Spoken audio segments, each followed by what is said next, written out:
The thunderous applause echoed through the train station as David Mercer, his arm in a makeshift sling and his face bruised but smiling, stepped onto the platform with Sarah beside him.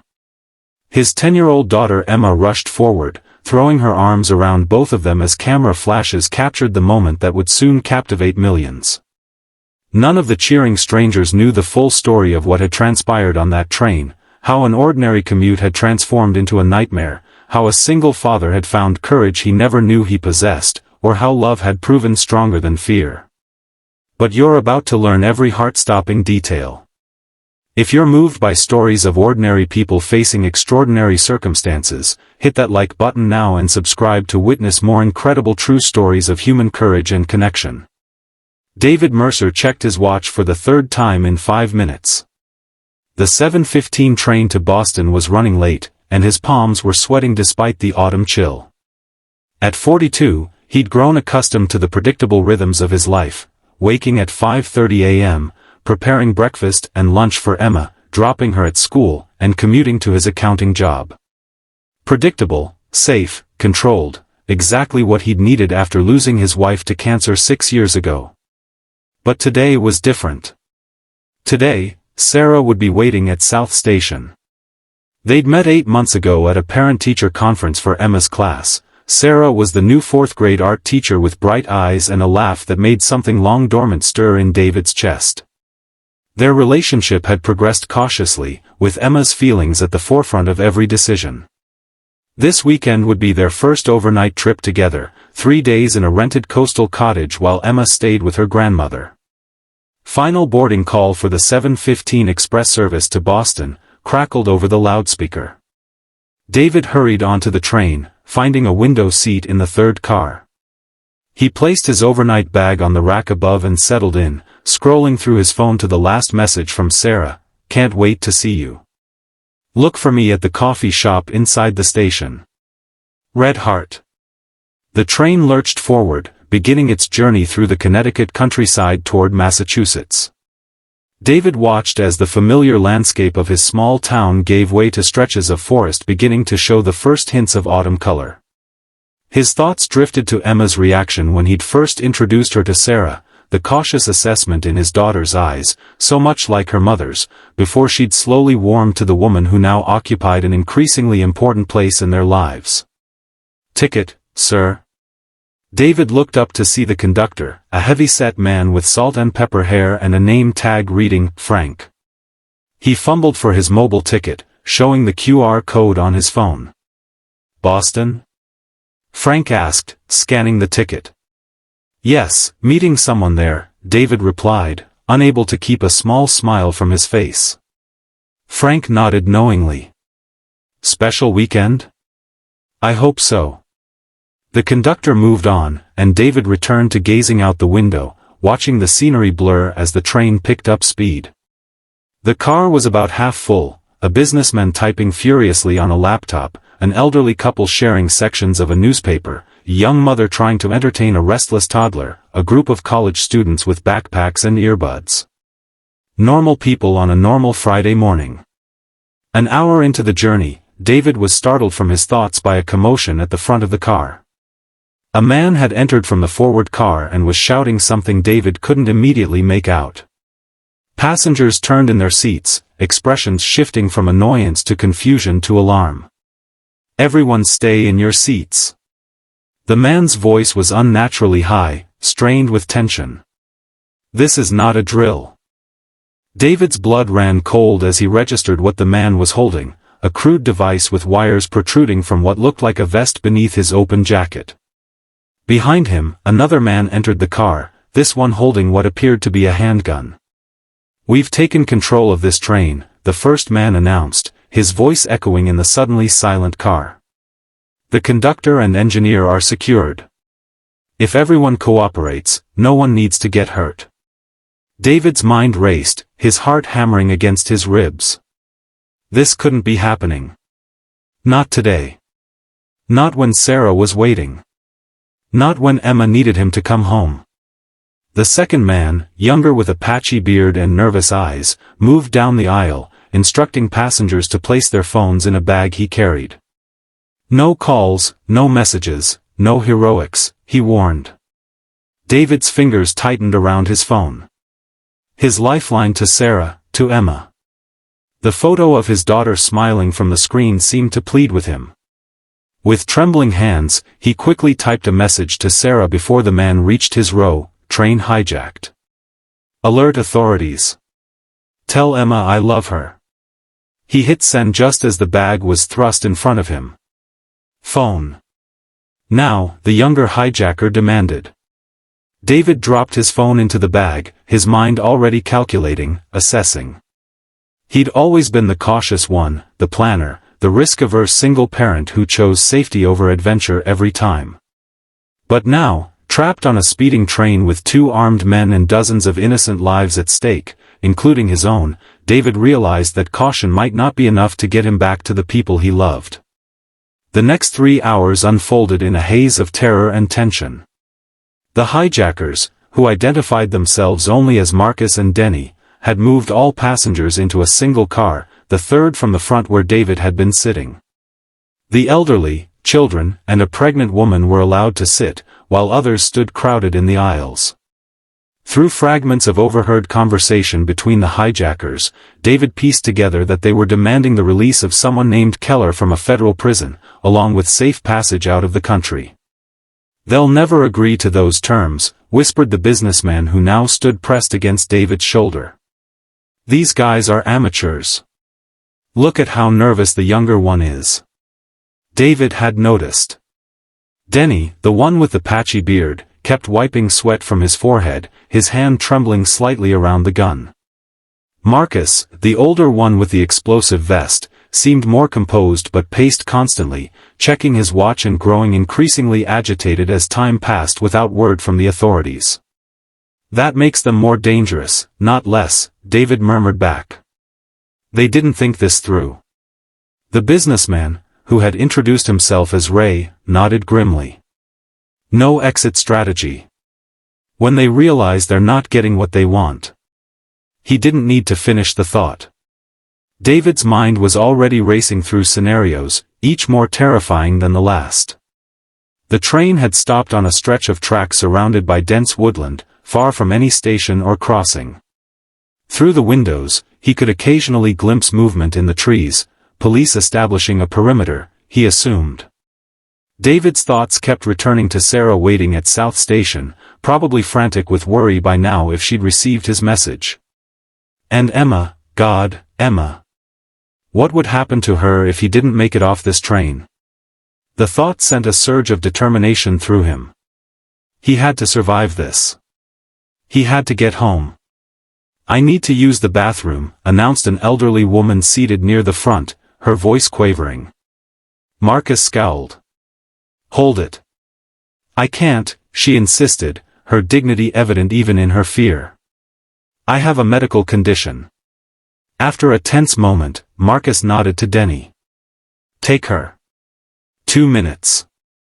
David watched as Denny escorted the woman toward the restroom at the rear of the car. As they passed his seat, David noticed something that made his pulse quicken, a small folding knife clipped to Denny's back pocket, partially visible beneath his untucked shirt. The kind of everyday tool someone might carry without thinking much about it, forgotten in the rush to execute their plan. An idea began to form in David's mind, reckless, dangerous, possibly suicidal. Everything he wasn't. But as he looked around at the frightened faces of his fellow passengers, at the increasingly unstable hijackers, he realized that doing nothing might be the greater risk. When Denny returned with the elderly woman, David caught Ray's eye and gave a slight nod toward the hijacker's back pocket. Ray's eyes widened in recognition, and he gave an almost imperceptible nod in return. "I need to use the restroom too," David said, his voice steadier than he felt. Marcus glared at him. "What is this, elementary school? Everyone has to go at once?" "I'm sorry," David said, forcing humility into his voice. "It's just, I have medication I need to take. It's in my bag." He gestured to the overhead rack where his overnight bag still sat. Marcus considered him for a long moment. "Fine.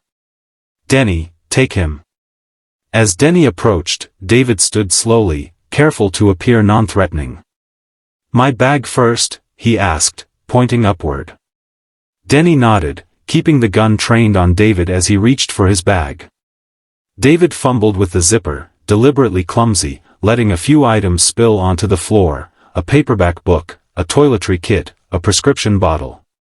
"Sorry," he mumbled, bending to gather the items. As he straightened, he stumbled slightly, bumping against Denny. "Watch it!" Denny snapped, shoving David back. Sorry, David repeated, clutching his bag. "Just dizzy. Need my medication." Denny escorted him to the bathroom, standing guard outside the door. Inside the tiny compartment, David's hands shook as he opened his palm to reveal his prize, Denny's folding knife, swiped during their accidental collision. He quickly tucked it into his sock, then made a show of taking medication from his bag before flushing the toilet and washing his hands. When he emerged, Denny seemed more on edge than before, his eyes darting between David and Marcus at the front of the car. "They're not going to give us what we want, are they?" Denny muttered, almost to himself. David felt a chill at the desperation in the young man's voice. "I don't know," he answered honestly. "But hurting people won't help your cause." Denny's expression hardened. "Shut up and sit down." As David returned to his seat, he caught Ray's questioning glance and gave a subtle thumbs up against his leg. Now they had a weapon, but what to do with it against two armed hijackers, one wearing what appeared to be explosives, was another question entirely. The answer came sooner than expected. As the afternoon wore on, tensions inside the car escalated. The air conditioning had been reduced to conserve power, leaving the space stuffy and uncomfortable.